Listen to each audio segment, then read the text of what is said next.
I've always loved museums, but I never thought I'd make that connection between, my daily job as someone who serves food for a living and my love of art and history. The Met contacted me in 2015. They had the exhibition Jerusalem 1000 to 1400, and they wanted me to do an event creating this kind of authentic medieval feast that features the food of the region. The Christian and Muslim and Jewish cultures met together in medieval Jerusalem, and that became the origin of Middle Eastern food culture today. Most of what I cook comes from my childhood in the Middle East, in Jerusalem, but I didn't know so much about the medieval period. When I was preparing for the event, I discovered that some of the first cookbooks in the world were published in Baghdad in the 10th and 13th centuries. And what struck me is actually how very similar the food of the region then was to what it is now. Technologically, food was so advanced. The Muslims were refining sugar and refining flour, so you can create things that were really light and fluffy and delicious. Dishes like lamb with fruit and nuts, chickpeas and lentils and all those things that are so part of the Middle Eastern food culture today were actually already very much available back then. And I discovered exactly the same happens when I go into a museum. When you look into a piece of art deeply, you see how cultures come together. In a gallery, people have that kind of shared communal experience of the artworks.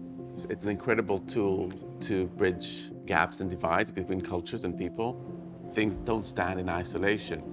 And exactly the same happens with food. Food is a great facilitator for fusing tension. And for someone who grew up in the Middle East, in Jerusalem, with all the tensions and all the conflict, I guess it's a personal crusade to allow food to do its job, to do its work.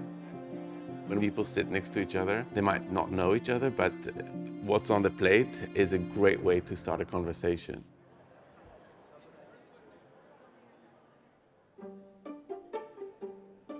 I grew up in Staten Island, New York. We lived on a very suburban street, so it was a very all-American upbringing in some respects. In other respects, we were the only immigrant family of color in our entire neighborhood. But my parents became friends with the other Pakistanis who lived on Staten Island. And we opened doors to a mosque that's still standing. That mosque was the foundation for what became my understanding of my faith. In 1987, my parents rented a yellow school bus that showed up to the mosque, and we all piled in with our snacks and took this field trip to the Metropolitan Museum of Art. It was even featured in our mosque newsletter. That field trip is my first memory of the Metropolitan Museum of Art.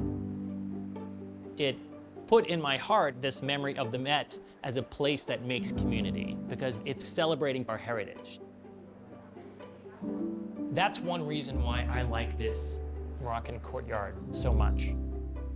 Not long ago, when the museum was getting ready to renovate the Islamic art wing, artisans from Morocco were able to take those traditions that have been passed down for centuries and make this courtyard from scratch. The Met is not just about these objects, it's about the community we create with other people when we interact with those objects. As I was growing up, I don't think I had this formed sense of this idea of Islamic art. You don't talk enough about how important beauty is and the importance of learning about different cultures and different faith traditions within the broader notion of Islam. And that helps break down barriers. What we have here in the United States, and particularly in cities like New York, is this real amazing growth of an American Muslim identity where notions of difference are falling away. Now that I am older, I introduce other people in the Muslim community to this crown jewel that we have in New York City, because what a pleasure it would be if that was some other child's first memory of the Met.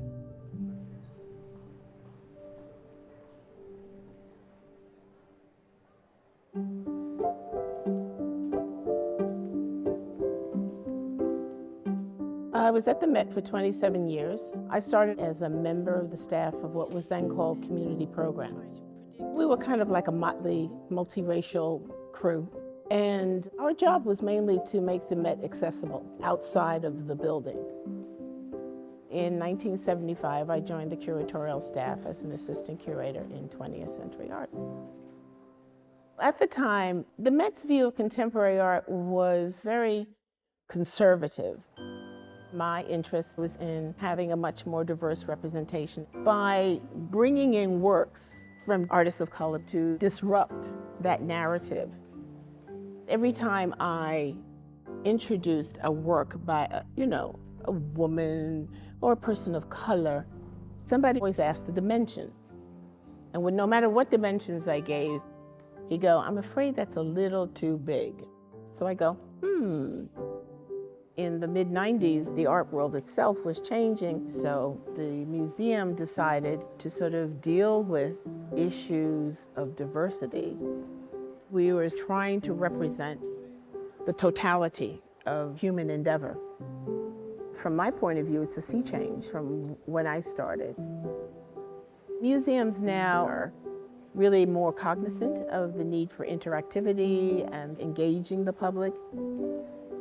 More and more, the onus is on us to have more dialogue, to come down off our podium rather than just reacting. Institutions are so used to being a unilateral authority.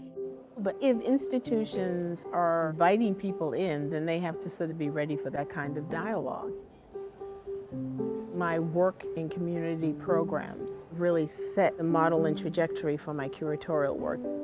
I was constantly having dialogues with community members about how they felt about the Met. Sometimes it's just really asking a question. So I always ask and listen and go on from there.